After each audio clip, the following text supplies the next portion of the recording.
Good morning. This is a follow-up to our program last week on annual health checks. Dr. Olorode, it's a pleasure to have both you and Dr. John on this program once more. And it's so important that we, carry on this discussion, the discussion that we had on annual health checks, because just as we were ending, the real issues started coming up. And I wanted to perhaps just start with Dr. John. Dr. John, a number of people are actually afraid, and they actually say that some of the testing that they have in the corporates, so for example, a lot of people are afraid to do the initial test, the test to when they want to start work, because it's usually a comprehensive test, and they're afraid to start doing it. Can you tell us a bit about that? Is that considered part of the annual health checks or as a beginning test? And what are your thoughts about it? Is this a test that is really sometimes used negatively against people in the workplace? Right. Thank you very much for that question. And I think it's also confirms what I referred to as periodic medical. So there's been a lot of confusion about the terminologies. And if you say something is periodic, it means it started from some time and then it recurs over a frequency. So when you talk about pre-employment, which is the one you mentioned, that is the beginning. That's the baseline. So most times corporates do that to get a baseline. And I'm happy that you asked the question again, because I have also been through the spectrum of when companies were victimizing. I mean, they were victimizing employees based on the outcome, as simple as hypertension. They were not employing because they didn't want to, invest. I mean, they felt it to be cost to them. But these days, because that's in the past. When was that? So, I mean, I joined, I mean, let me say I got actively involved in corporate health and wellness in 2008. Okay. 2008, yes. And I mean, I finished 2006. I got into 2008 because I was not a general hospital doctor. So, but I just wanted to do the corporate because I felt it was more organized. So I saw that there was this arrangement, which was a retainership arrangement. What it means is that you have just one hospital or two that you have signed up to. And so what it means is employees just go to those places. So there were no modern policies surrounding it. Only a few hospitals were observing modern health policies. I mean, actually had health or medical policies. In the advent of multinationals coming into Nigeria, coming to take over companies, the policies started coming up, and then they started adopting international practices where the focus is on health promotion, where the focus is on supporting the employee and not necessarily victimizing them, if I can put it that way. So what happened is in that year, we found, because I was working with a multinational, so I was made to make the policy and put in local contents such that we were practicing that. We were using the retainers, and then we moved on to the HMO system. So I think one of the blessings we also had is that the HMO or the health insurance system also started budding in Nigeria, even though it's for a very little number of people. I think less than 10% of Nigerians have health insurance. But that was the beginning, because then you have the companies were then able to comfortably take up employees who had deranged values because they could manage those conditions, because there were now policies around it. So it still happens, but in modern day, it's not supposed to happen. And I think it's also awareness of education of the employers, because at the end of the day, the prevalence of hypertension in Nigeria is about 33%. So maybe 1 out of every 3 or 4 persons, you will have hypertension. So there is no need to victimize them because they have hypertension. The other thing they were victimizing against was HIV, which is what I was mentioning. If you do a HIV test, they will then say you cannot be employed. But because of heart programs, highly active retroviral programs that have come in over the years, you find out that you're not even hearing about HIV anymore. As a matter of fact, we're now talking about hepatitis B, because it looks like we have fought HIV up to a standstill, almost a standstill, such that even the treatment now is prevention. So people are embracing treatment because you can go to the general hospitals or the centers where the drugs are available and take your drugs. And they're So free. and they're free. And companies like the one I worked with and the one I'm working with now pay for these drugs free of charge. So you are, and that those are the things that I was mentioning about the anonymity, that policies that are there. You come in, you pick your drugs, nobody knows you are taking HIV drugs because you are going like every other patient and you're going to the counseling rooms. So there are no special programs for you. You just go in and then you pick your drugs and you go. And sometimes we even Fantastic. ship the drugs to them.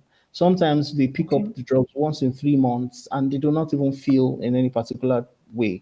So those policies have encouraged people to now embrace those, and HIV is now. So I'm saying that we are winning, but we need to continue to only that we are winning in this space because this is an organized space. If I can then go back to Dr. Olorode. Dr. Olorode, he's talking about it from the corporate perspective, and I think more from the multinational perspective. What's been your experience in terms of do you have experience or understanding of some of the challenges that people go through with this issue of what we call now periodic health checks or pre-employment screening? Thank you very much, Dr. Pamela. Thank you for having us once again. I want to start with HIV testing because I spent the last 20 years of my life working on HIV. And from the inception of HIV, when HIV was a taboo, and it was when Fela died of HIV, that people even started talking about HIV. I like Dr. John's optimism, but there's still a lot of stigmatization around HIV diagnosis.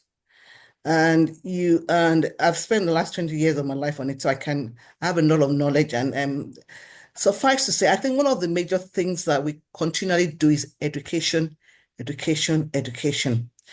And even among health personnel, when there's an HIV patient, some of the way they treat the patient sometimes. So the stigmatization has decreased, but to say it's totally gone, it's still there. And that's one of the major reasons that even you have some people that are quite high up in the society, when they come in for the HIV diagnosis or management, they come at odd hours. And the other thing also I like us to keep at the back of our mind is that things like hypertension, because it's very common among people now, it's not a life, it's not a killer disease. So people are more likely to embrace it. But any new disease that comes in and you have to test for it, and there's some form of risk that your lifestyle can be affected, there's always going to be stigmatization. And that's where we as health personnel need to educate people. We know the days of Ebola, what happened, the days of COVID. So routine testing provides a lot of challenges to the client. But one of the major things and that's why I tell people it's the way you discuss with your patient. And I find that because a lot of centers now that do a lot of periodic checks or annual checks, there's a lot of patients coming in through the door. And it's not just a test that is important. It's a patient-to-doctor relationship that is very crucial. When I mean the patient-to-doctor relationship, that you need to make the person comfortable with their diagnosis. If they're comfortable with their diagnosis, they'll be able to comply with your treatment plan. That's number one. Number two, the other also thing is it's important, and I like the way you say education of the employers.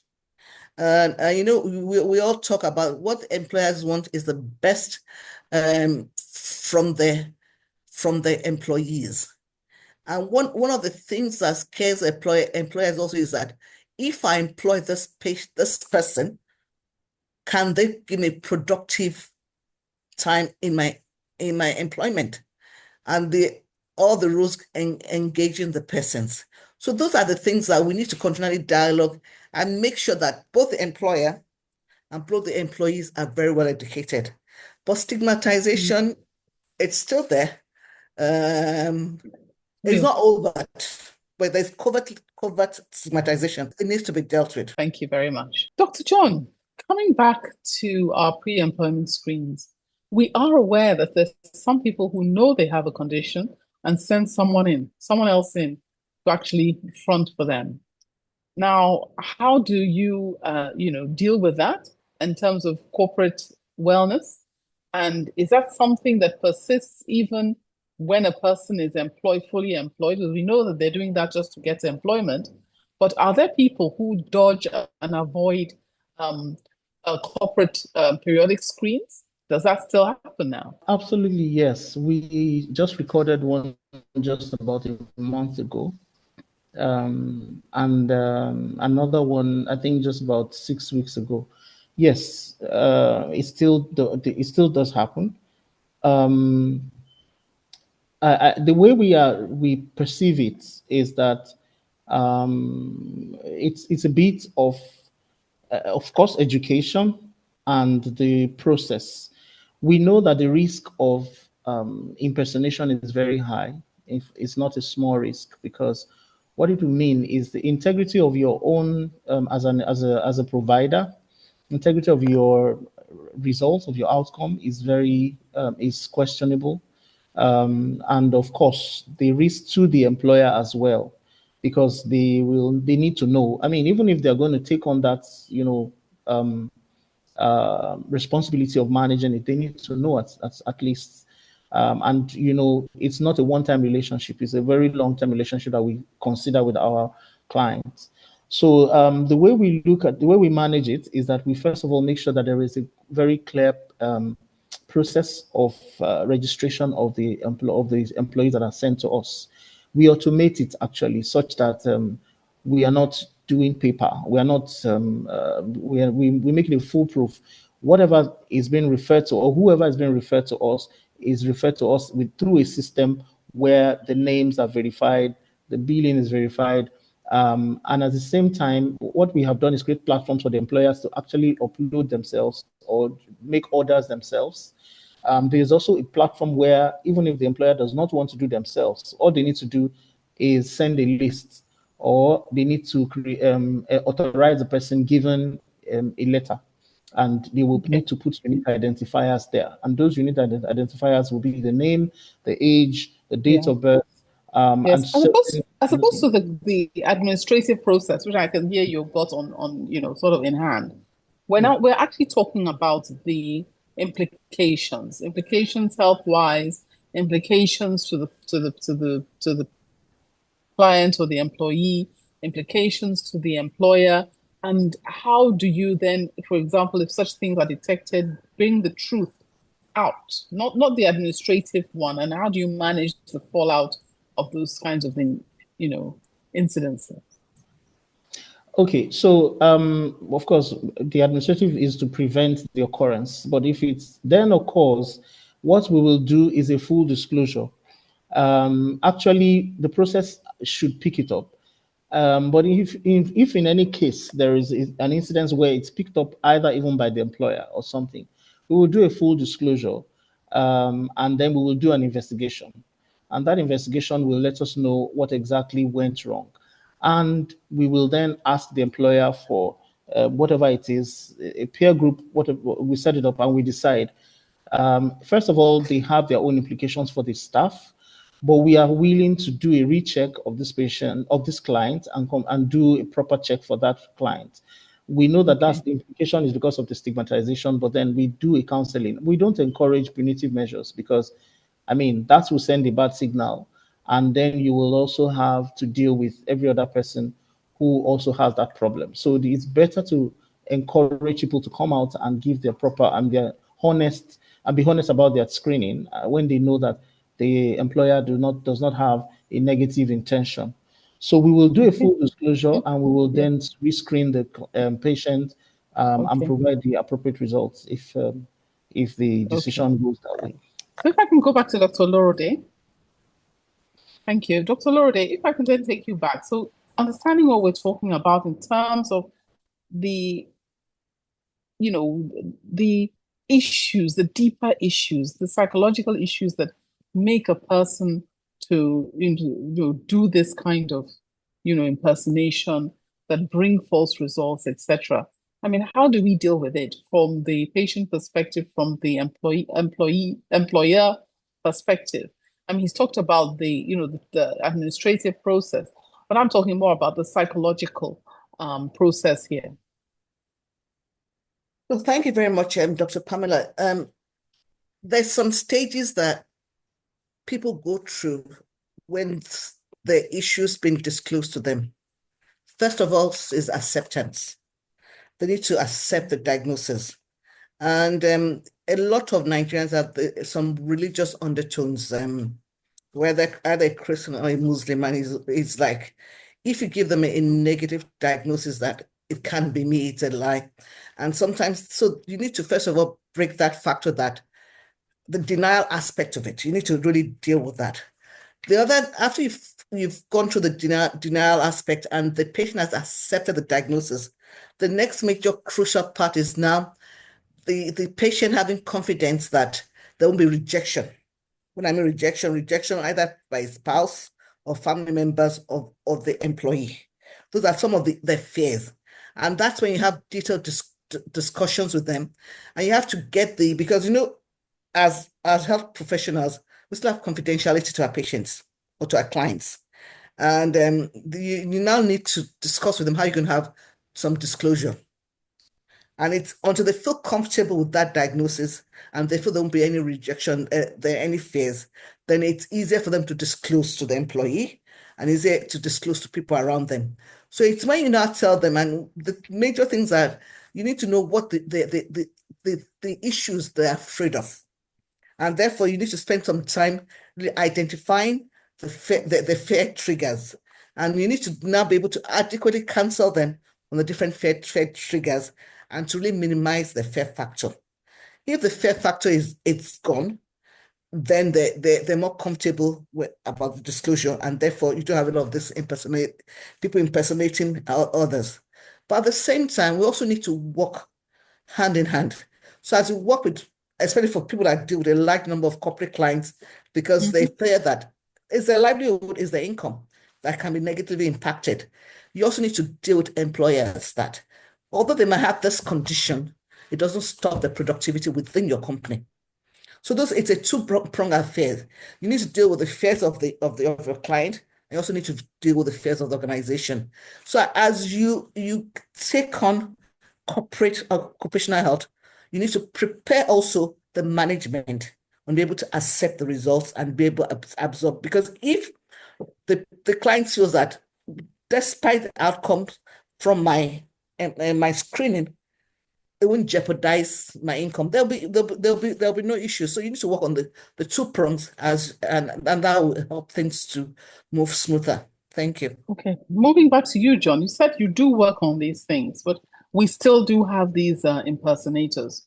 So what else can we do? Right, thank you, and that's why. So I think I like what Dr. Olorode said, and that's also the place of how do I call it now? Pre-testing counseling, as well as the arrangements. So I mean, let's focus on the client now.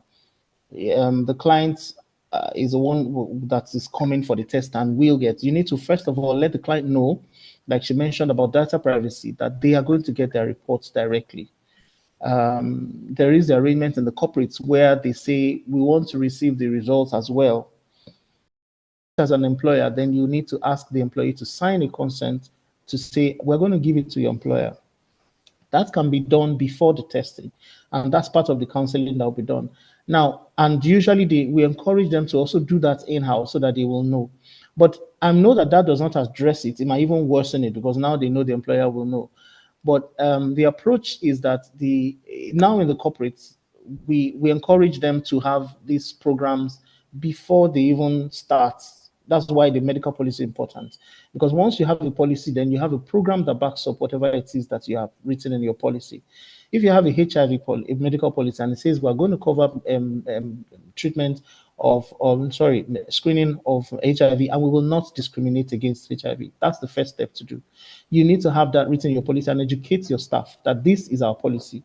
We will not discriminate. Rather, what we'll do is that we will arrange for you to get your test, even if you don't do it in-house.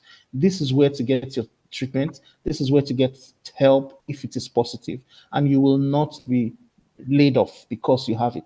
And that's why we make it a point of duty to encourage corporates to mark the World AIDS Day, because it's every year. That day is a commemoration. It's a symbol of the non, should I call it, positive attitude that the employers should have towards the employees. And they need to, we encourage them to do free of charge. We do it for them. We educate their staff that if you have it, it's not the end of the world. And this is where to get help. In fact, we go to the point of telling them these are places where you have it. So when employees know those arrangements are there, they maybe feel better to come for the testing, and also sometimes we even do it on site.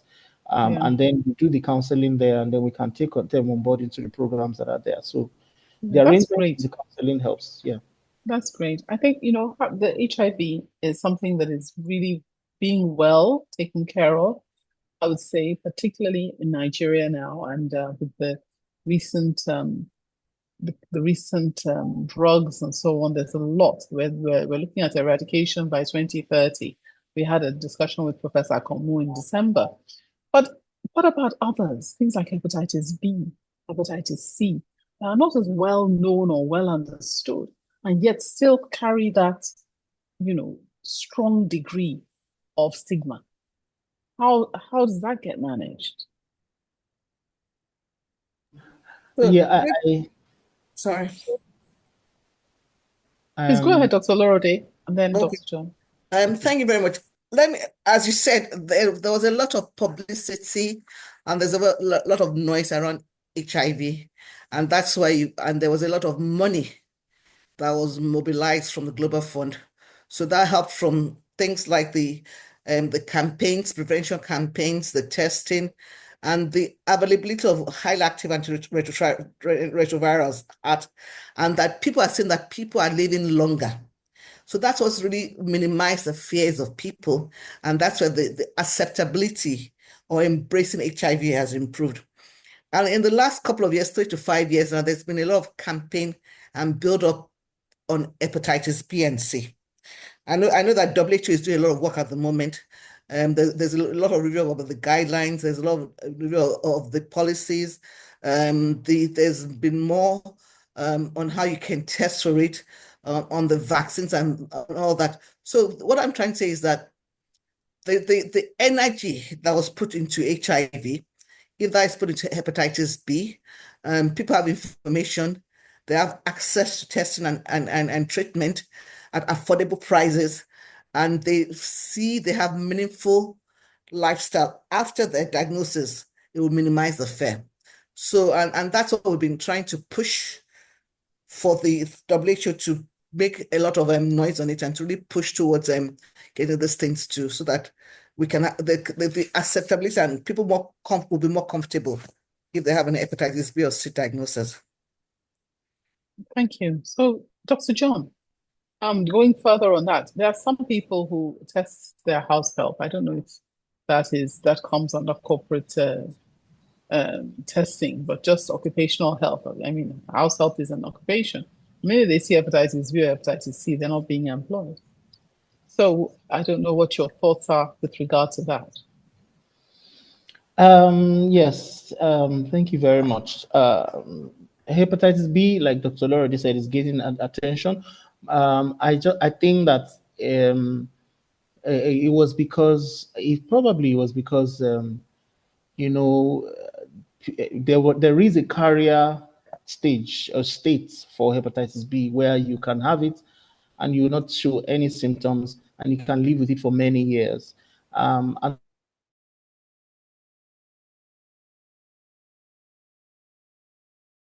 there are vaccines for hepatitis B. And so people were like, oh, I can just go and take my hepatitis B vaccine, even though many people don't get compliant because you have to take it for about 3 months or so, 2 months to complete the dosage. And a lot of people do not know that they can take it as adults. They do not know that they can take it as adults to now get the booster immunity that they need to have. And secondly, well, hopefully people are listening to you now and now they know. So carry on, please. So the message now is that hepatitis B is also very important and crucial and very highly contagious. Some school of thought actually believe that it is even more contagious because you can pass it even without so many other routes other than sexual intercourse. But there are hepatitis B vaccines, and they are available in primary healthcare centers, available in private hospitals, and you can get them and you can be protected. If you take the vaccine in the right dosage, you will be protected for, if not for the rest of your life as an adult, you will be protected for another 10, 20 years. Now, Can I for just make hepatitis, a very quick point that's very important? I'm sorry, I'm just interjecting. Yeah. I think it's important for our audience to know this, is that because you test for hepatitis B doesn't mean you're infectious. And there are also some, if you test for hepatitis B, there are also some crucial tests you must test to see the infectivity of the hepatitis B. And that's why a lot of people get a lot of confusion. And that's why a lot of stigmatization comes into being. So it's very important that, and that's why if your house help is hepatitis B positive, doesn't mean it is that person is infectious. You need to do further tests to clarify the infectivity of that person. Thank you very much. Over. Okay, so thank you, Dr. Olorode. So the steps to take when you are screening for, and yes, domestic helps are is an occupation, and it's part of the packages we have as in Medbury. It's correct that it's a screening test that you do when you do hepatitis B surface antigen, and when you see that, you have to then go further and do some confirmatory tests. And those are the ones that may be expensive, and that's where and that's where the place of a doctor comes in. So pre-testing counseling explains all that to you to say this is what you should expect when you are doing such a testing.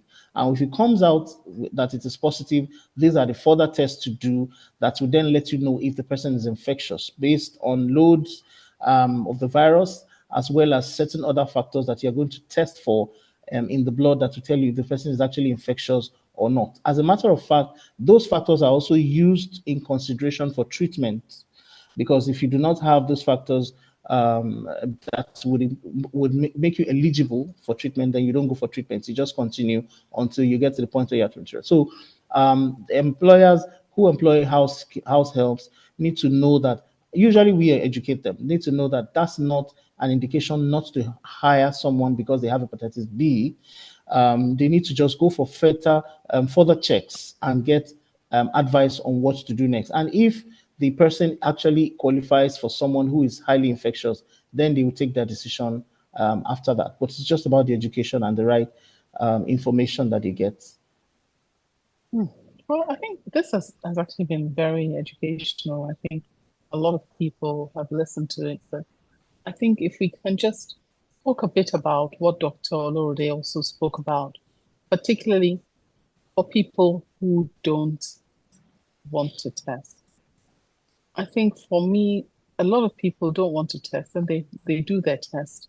And that, for example, that positive mammogram or that positive result that says maybe you have cancer, people then go into lockdown. That denial becomes so strong. They run away from medical testing. And this is something that is a huge issue in our society.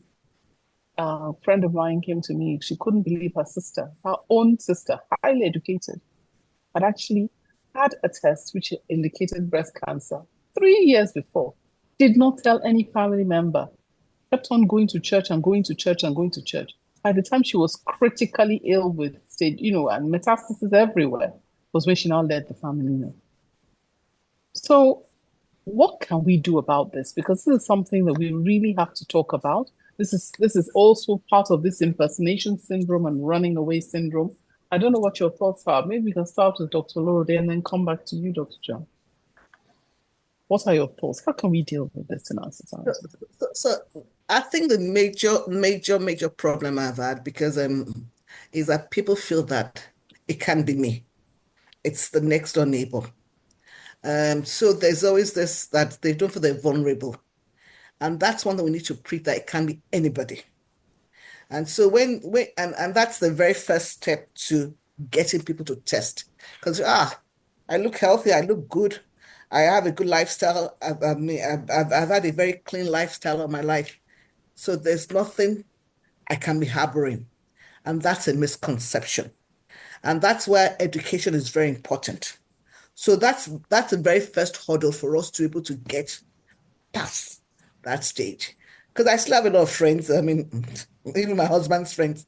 We tell them to come for periodic or annual checkup. Say, no, no, no, no. My father is 100 years old. He's never had anything wrong with him. So I think the very first thing is to let people know that it can happen to anybody. And they need the Yes. first thing to get them over the hill is to have a test. And even if it's a positive diagnosis, it can be managed appropriately. Thank you. Thank you. Thank you so much. Now, unfortunately, time is up. So if we can just have from you, Dr. John, any last words for our listeners? I think that my last words will be I have personally experienced this. I've had a relative who hoarded this information for, and it was not even years, it was months, and we ended up losing her. That's me as a medical doctor, so I can relate to what you're talking about. But I think that what I identified is in this part of the world, I have also lived outside here, and I have seen how people embrace such, they don't embrace, they accept them easily or easier compared to us. And that's because they see the options out of it. That's their health seeking behavior improves or is better than ours because they see the options of having a surgery done to remove a tumor, and they will go back to their work in the next morning or the next day. Usually, when you talk about medical intervention in Nigeria, you're talking about a very invasive thing because we don't have the modern technology to do it. And I think that's one of the things that scares people. For in my own situation, we had a situation where SpO2 was missed. SpO2 that was less than 90 was missed, meaning that the oxygen saturation was missed, and then they discharged her home. A lot of people do not have trust in the healthcare system in Nigeria, and that's why one of the reasons why they are scared. I think we need to work on the confidence that the confidence in us, in our patients. The patients need to trust us and know that we are going to give them the best, and give them the right options and not just one option. If you do not do this, then that's the end. They are scared of that. They do not want to hear that there is no other option. They want to know that there are more than an option, more than one option, but still has the same end. And that's the way I can summarize it. I feel that our general hospitals, our teaching hospitals, our private hospitals need to find more modern options and better options that fit the situation of their patients, and they will embrace it more and also educate them. Thank you. Thank you. Thank you so much. And I think this is actually a very deeply sort of emotional area. And the truth is that there are a lot more options available. Centers of excellence coming up, particularly in Lagos, with new hospitals like Diamed and, the cancer centers like Marcel Ruth and so on, that are coming up with a lot of options and proper treatments for patients and proper investigations and possible cures are now available with the kind of radiotherapy and other equipment that is available in Nigeria. I think the important thing is for people to embrace it, come forward and seek it. And I think that what is important is also the establishment of standards.